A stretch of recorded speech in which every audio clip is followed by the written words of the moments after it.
première rencontre de l'année 2023 du secrétaire exécutif en chef Maurice Kakugi-Kawe avec les instances et structures du parti le jeudi 23 février 2023 à l'auditorium de la Maison du Parti. Une rencontre au cours de laquelle le bilan de l'opération de révision de la liste électorale a été fait. Mais avant, le secrétaire exécutif en chef Maurice Kakugi-Kawe a invité les différents membres statutaires au Congrès à s'acquitter de leurs cotisations. Pourquoi la date du 28 février 2023 qui est mentionnée dans les journaux et sur les plateformes dans le communiqué? Tout simplement, c'est en application de l'alinéa B de l'article 37 de notre règlement intérieur qui dispose que les listes des délégués qui doivent participer au Congrès doivent être établies et déposées au secrétariat exécutif 30 jours avant la date fixée pour l'ouverture du Congrès. Le mois de mars à 31 jours. Donc nous sommes partis du principe, la date n'est pas encore fixée, nous sommes partis du principe que au plus tard le 31 mars, il y a le Congrès. Donc il faut qu'on soit à jour au plus tard le 28 février. Cette année 2023 sera dédiée aux activités de proximité et surtout au recrutement de nouveaux militants.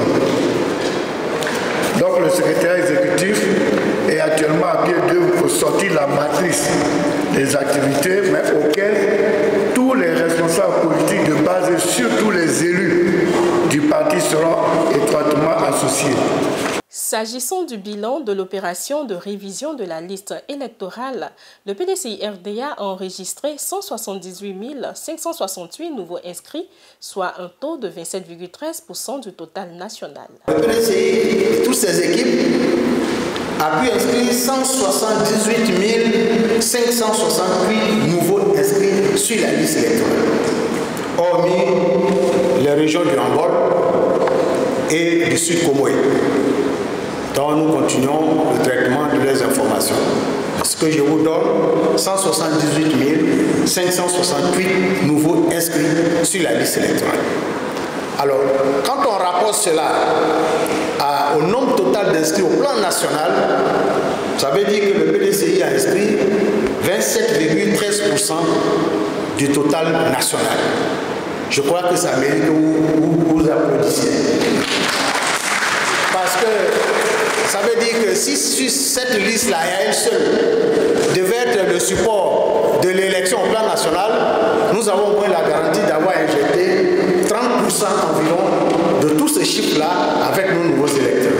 Et je pense que ce n'est pas négligeable.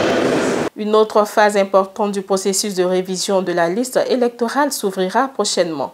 Toutes les équipes devront se tenir prêtes pour la bonne marche de cette opération. Il s'agit de la phase du contentieux ou contrôle sur la liste provisoire. Quels sont les points à vérifier? Nous devons vérifier la présence effective de tous nos inscrits. Ça, c'est le premier point.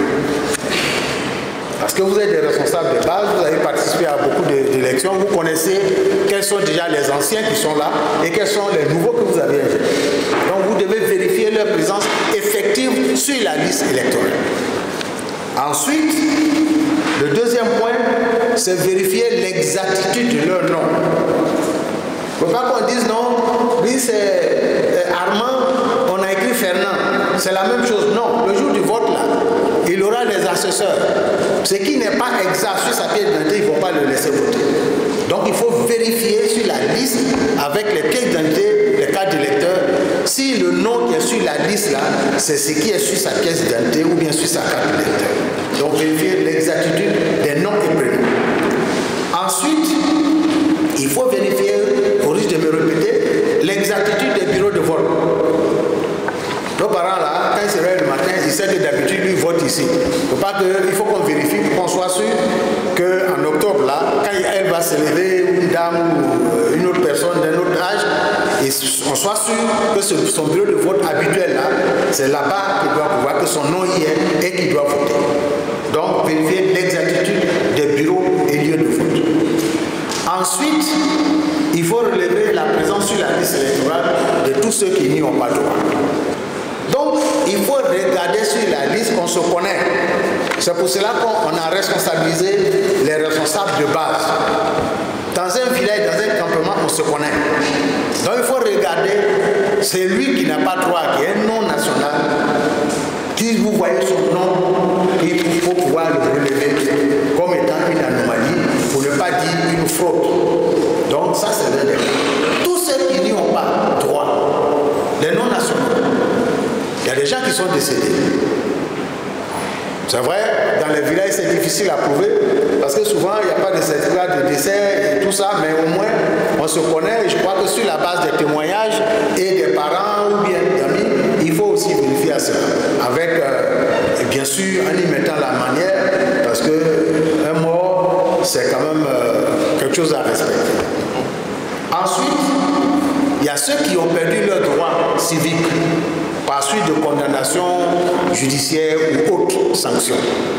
Il faut que tout cela, on le voit, pour qu'il ne soit pas sur la liste électorale. Et puis, regardez les déplacés, comme je l'ai dit tout à l'heure, c'est surtout ça, c'est la technique. Ils vont prendre d'un village à un autre, d'une sous-préfecture à une autre. Il faut vraiment vérifier pour qu'on remette les choses à l'endroit avant que nous allions vraiment vers la compétition. Le secrétaire exécutif en chef Maurice Kakou-Gikawe a enfin lancé un appel à la vigilance et à la mobilisation de tous les candidats qui seront retenus par le PDC-RDA à une implication totale pour la réussite de l'opération. Le moment critique arrive. Le tout, ce n'est pas de s'inscrire sur la liste, c'est d'être effectivement sur cette liste. Et prochainement, au mois de mars, dont on est nous prêts, on va afficher les listes dans tous les lieux de vote, dans tous les bureaux de vote, pour qu'on vérifie, on aura entre une semaine, 10 jours, pour qu'on vérifie si on est effectivement sur les listes. Donc je voulais lancer un appel vers ceux qui ont été les opérationnels, qui ont fait inscrire les gens. S'ils ont les récépissés, tout ça, c'est le moment de faire la revue, bureau de vote par bureau de vote, et attendre. Et quand ils vont voir sur la liste que les noms ne sont pas, mais ils vont porter les réclamations pour qu'on puisse rectifier. Ensuite, les gens dans les villages, des fois on arrache les listes. Aujourd'hui, on a des smartphones.